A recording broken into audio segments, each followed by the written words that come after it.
Sarah Hypocrisy Sanders stood in front of America and called herself a proud graduate of Little Rock Central High. That's a school where 9 black teenagers in 1957 needed the U.S. Army just to walk through the front doors. She rode that legacy all the way to the governor's mansion. Then signed laws making it harder to teach why those kids needed that army in the first place. And she stripped African American history of its credit at that same school.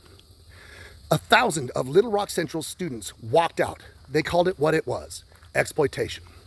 Today is Juneteenth, and exploitation is exactly the right word, because that game is older than this country and it's still happening today. In 1865, everyone knew slavery was still happening in Texas. But Lincoln's Emancipation Proclamation wasn't a moral document, it was a war measure. When the war ended, the federal troops didn't enforce the new law because they waited for the cotton harvest. The U.S. government timed the enforcement of human freedom around a crop yield. That's not a conspiracy theory, that's the record. I spent 24 years in the Navy with other chiefs telling me to pick your battles, Chops. But then, just like now, I can't stay silent and ignore things. The moment you hide the truth until it's convenient, you're not leading, you're manipulating. I'm not talking to the people doing harm. That's expected. I'm talking to the person who knows something is wrong, knows exactly who caused it, and stays quiet anyway. You know who they are, and you know what that silence is costing somebody. 7 out of 10 Texans didn't own a single slave, and they knew 250,000 human beings were being held illegally and said nothing. Their suffering was a choice made over and over by people who decided comfort mattered more than lives. The scale of what was endured has no comparison. Those who profit from exploitation hide the history to make sure we don't recognize the signs as they begin their cycle of exploitation all over again. They're handing hundreds of millions of our tax dollars to corporations behind non-disclosure agreements. That's our money, our resources, and we don't get to know who gets it or why. Our governor hid who flies on the people's state plane, then rewrote the law to guarantee we could never find out. And just yesterday, the Arkansas Democratic Gazette reported that Sarah Hypocrisy Sanders lied. She used the Attorney General to brand Arkansas businesses as communist Chinese businesses. Her own staff told her the claims weren't true. She did it anyway. That's not a mistake, that's a lie, and a betrayal of every Arkansan she swore to serve.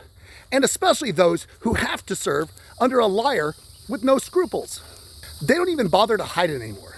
That's what unchecked power looks like. The people we honor today knew the truth. They knew they were free and were held anyway because it wasn't convenient for the powerful to let them go. They couldn't walk into a voting booth. They couldn't speak without risking their lives. But you can. And half of Arkansas isn't. Arkansas is one of the lowest voter turnout states in the country, and that is by design. A quiet Arkansas is a controlled Arkansas. We cannot be like the 70% of Texans who decided it wasn't their problem. We know what silence costs, and it costs people lives. The best people in history have always stood up. Jesus walked into the temple and saw money changers exploiting ordinary people and flip their tables. He didn't pick his battles, he picked his moment. It's time we flipped our own tables. Your kids and grandkids are going to look back at this moment and ask, when children in this state didn't know when their next meal was coming, did you say something? When Arkansas's mothers were dying at the highest rate of any state in this country, did you change your vote to stop it? When they tried to erase the history and the soul of this state, did you flip any tables? Don't be quiet at the wrong moment. This is that moment. Be extraordinary. Be bold. Talk to everyone you know, your neighbor, the person in the elevator, the stranger at the gas station. We take the power back the only way it's ever been taken back, together and at the ballot box. This power was never theirs. It belongs to us. Let's act like it.